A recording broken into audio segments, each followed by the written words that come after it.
Breaking news చూస్తున్నాం. జగన్ తెనాలి పర్యటనలో మరో ట్విస్ట్ నెలకొంది. రౌడీ షీటర్లను కాకుండా వారి కుటుంబ సభ్యులకు జగన్ పరామర్శించారు.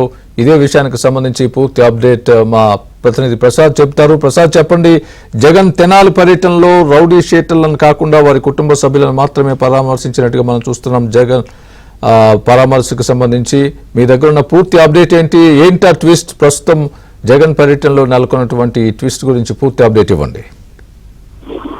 స్వామి, ఈరోజు మాజీ ముఖ్యమంత్రి వైసీపీ అధినేత జగన్మోహన్ రెడ్డి తెనాలిలో పర్యటించారు. ప్రధానంగా ఇటీవల ముగ్గురు కూడా రౌడీ షీటర్లు ముగ్గురు వాళ్ళ బాస్ నలుగురు కూడా ఇక్కడ తెనాలిలో కానిస్టేబుల్ చిరంజీవిపై దాడి చేశారు.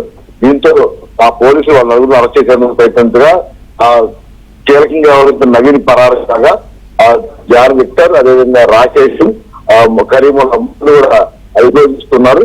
అయితే ఆ సమయంలో వారు అనే కేసులు ఉన్నట్టు కూడా గుర్తించారు. రౌడీ షీట్ తో పాటు గంజాయి రవాణా చేసిన గంజాయి అమ్ముతుండటం, సేవించడం వంటి ఘటన కూడా పాల్పడుతున్నారు. దీంతో ఆ గంజాయి మొత్తంలోనే పోలీసులపై కూడా దాడి తెగబట్టినట్టు కూడా నిర్ధారించారు.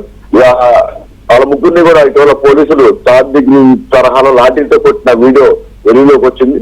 అయితే పోలీసులు తీరుపై కొంతమంది అభ్యంతరాలు వ్యక్తం చేసిన నేపథ్యంలో వైసీపీ నాయకులు కూడా దీన్ని ఖండిస్తే సరిపోయేది. కానీ ముఖ్యమంత్రిగా పనిచేసి ఇప్పుడు వైసీపీ అధినేతగా ఉన్న జగన్మోహన్ రెడ్డి మాత్రం ఇది రాజకీయ కోణంలో చూశారు. ఈ నేపథ్యంలో ఈ రోజు నేరుగా తెనాలి వెళ్లి వారి ముగ్గురు రౌడీ షీటర్లను కూడా పరామర్శించినట్టు కూడా పెద్ద ఎత్తున 2 రోజుల నుంచి కూడా ప్రచారం కూడా చేసుకున్నారు. అనుకున్న విధంగానే ఈ రోజు ఉదయం తెనాలి వచ్చిన ఆయన జాన్ విక్టర్ నివాసానికి వెళ్లారు. అయితే అక్కడ ఉన్న కేవలం వారి ముగ్గురు కుటుంబ సభ్యులు మాత్రమే ఆయన పరామర్శించారు.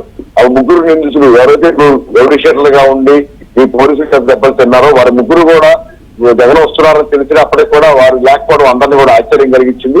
అయితే గత 2 రోజులుగా ఈ వ్యవహారంలో పెద్ద ఎత్తున విమర్శలు రావడం, వైసీపీ పార్టీలోనే జగన్మోహన్ రెడ్డి తీరుపై ఆక్షేపణ వ్యక్తం కావడం, రౌడీ షీటర్లని గంజాయి బ్యాచ్ని పరామర్శించడం ఏంటంటూ పెద్ద ఎత్తున సోషల్ మీడియాలో ట్రోల్ అవుతున్న నేపథ్యంలో ఉద్దేశపూర్వకంగానే జగన్మోహన్ రెడ్డి వచ్చే సమయానికి వారి ముగ్గురు కూడా అందుబాటులో లేకుండా చేశారని కూడా భావిస్తా ఉన్నారు. మీరు మాత్రం కుటుంబ సభ్యుల్ని పరామర్శించి తాము అండగా ఉంటామని తెలుగుదేశం పార్టీ ప్రభుత్వం పైన పోలీసుల తీరు పైన కూడా విమర్శలు చేశారు. అంతేకాకుండా ఆ తప్పు చేసిన వారిని పోలీసులు ఏ విధంగా శిక్షిస్తారు, న్యాయస్థానాల్లో శిక్షలు విధించే వరకు ఎవరు తప్పు చేసేట్టు కాదంటూ కూడా కొత్త వాదం తెరపై తీసుకొచ్చారు. అంటే ఇప్పటి వరకు గత 5 ఏళ్లలో ఎంతో మందిని ఇబ్బందులు పెట్టి జైలు పాలు చేసిన జగన్మోహన్ రెడ్డి వారందరూ పోలీసుల చర్యలను సమర్థించిన వ్యక్తి ఈ రోజు దాన్ని తప్పు పడడం సర్వత్రా విమర్శలు. మొత్తం మీద